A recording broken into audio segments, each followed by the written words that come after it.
कारवां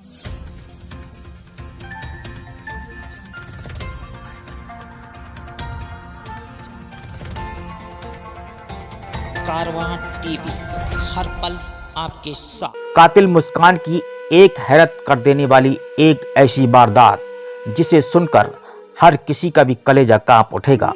उसकी इस क्रूरता से आपका ही नहीं बल्कि मुस्कान के माता पिता का भी दिल कांप उठा, जिससे मुस्कान की मां ने अपनी बेटी के लिए कानून से मौत की सजा मांगी है। मुस्कान की कहानी एक ऐसे प्यार की है जिसने उसे अपराध की दुनिया में धकेल दिया। स्कूल के प्यार को पाने के लिए उसने समाज, इंसानियत, प्रेम, क्रूरता की सभी सीमाएं लांघ दी। पति का कत्ल करके शिमला के मंदिर में प्रेमी से शादी रचाई। कैसे और कब मुस्कान की सौरभ से मुलाकात हुई और कैसे बात शादी तक पहुंच गई, आज हम बताते हैं आपको पूरी कहानी अपने कारवां टीवी के माध्यम से। प्यार के बाद शादी और बच्चा, फिर एक दूसरे से प्यार और पति का क्रूरता से कत्ल करने के बाद जेल की सलाखें। ये कहानी है 28 साल की चुलबुली मुस्कान के कातिल हसीना बनने की। स्कूल के प्यार को पाने के लिए उसने समाज, इंसानियत, प्रेम और क्रूरता की सभी सीमाएं लांघ दी। पति का कत्ल कर शिमला के मंदिर में प्रेमी से शादी रचाई, उसके साथ मनाली में हनीमून मनाया और फिर घूमने के लिए कसोल चली गई। 13 दिनों का टूर करने के बाद मांग में सिंदूर तक नहीं हटाया। जमाने की नजरों में यह सिंदूर सौरभ के नाम का था, लेकिन हकीकत में साहिल शुक्ला ने मुस्कान की मांग भर के उसे अपनी पत्नी बना लिया था। मुस्कान का सिंदूर देखकर हर एक ने यही सवाल किया कि अब किसके नाम का सिंदूर है। तब मुस्कान ने सवाल का जवाब तो नहीं दिया, उल्टा उन्हें घूरने लगी।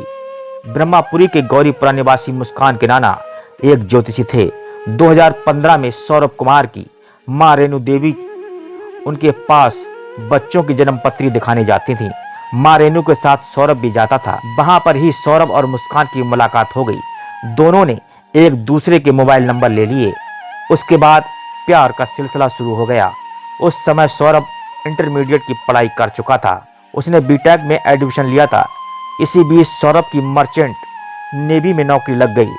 तब मुस्कान ने 2016 में परिवार को दरकिनार कर सौरभ से शादी कर ली। 2019 तक दोनों की गृहस्थी सही चली।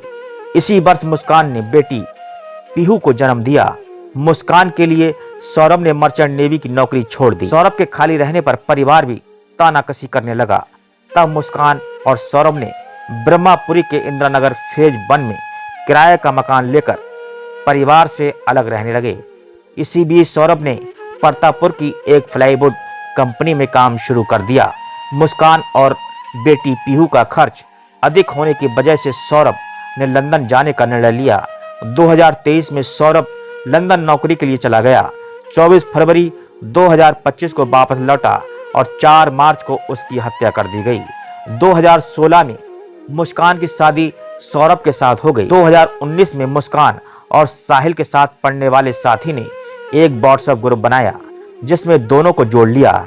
ग्रुप पर सभी दोस्तों में मैसेज का सिलसिला शुरू हुआ। उसके बाद सभी ने सॉप्रेक्स मॉल में एक पार्टी का आयोजन किया जहां पर मुस्कान और साहिल भी शामिल हुए। उसके बाद से मुस्कान और साहिल की फोन पर बातचीत होने लगी। सौरभ की गैर मौजूदगी में मुस्कान ने साहिल को घर पर बुलाया। दोनों में संबंध बनने के बाद मुस्कान ने सौरभ से दूरी बनानी शुरू कर दी। इसी बीच सौरभ के घर से जाने पर साहिल रोजाना घर पर आने लगा। तभी मकान मालिक ने सौरभ को इसकी जानकारी दी। इसी को लेकर सौरभ और मुस्कान में विवाद शुरू हो गया। मुस्कान ने साहिल का साथ नहीं छोड़ा। तब सौरभ ने 2021 में तलाक का मुकदमा डाल दिया। फिर परिवार को समझाने पर सौरभ मान गया और 2023 में लंदन चला गया। उसके बाद मुस्कान को कोई रोकने वाला नहीं था। बेटी को मायके में छोड़ने के बाद साहिल को मुस्कान घर बुलाती थी। हालात ये हो गए कि मुस्कान और साहिल ने सौरभ को रास्ते से हटाने का निर्णय कर लिया और हत्या की प्लानिंग की। क्या नाम है? कविता रस्तोगी। कविता जी, क्या हुआ घटना? बेटी ने क्या बताया? जब ये 17 की रात को आए थे तो कॉल वॉल कुछ नहीं करी थी। अगले दिन 18 तारीख को मुझे 12 बजे फोन करा और फोन करने के बाद कहा मम्मी मेरी पीहू से बात करवा दो। हमने उसकी पीहू से बात करवाई तो ये रोने लगी। मैंने कहा क्या हुआ बेटा, तुम्हारी 15 दिन रहे हो, लड़ाई हो गई आपस में? तो कह रही मम्मी मैं घर आके बताऊंगी। मैंने कहा ठीक है आ जा।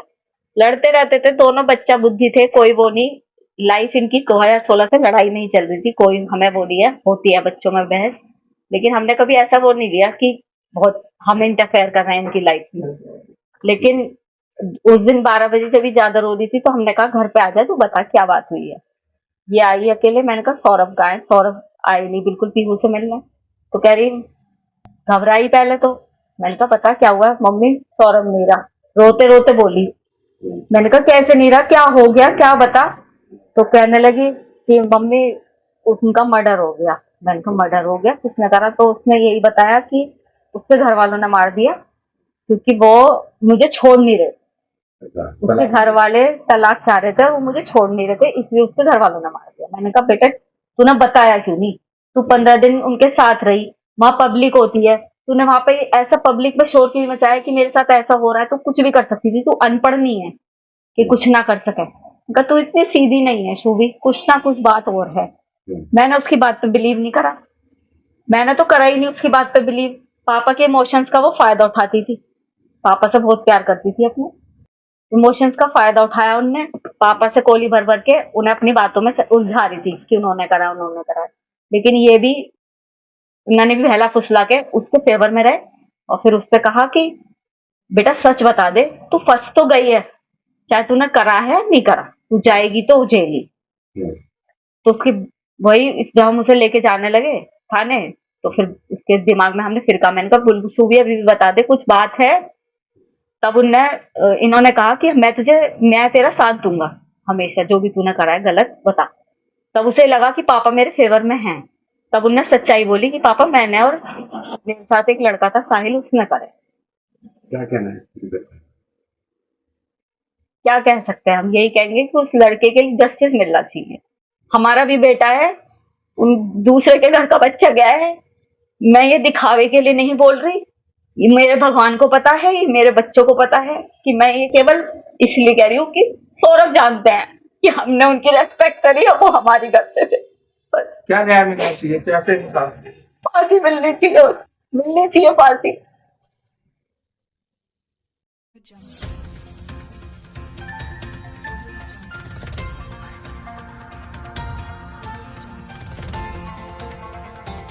कारवां टीवी, हर पल आपके साथ।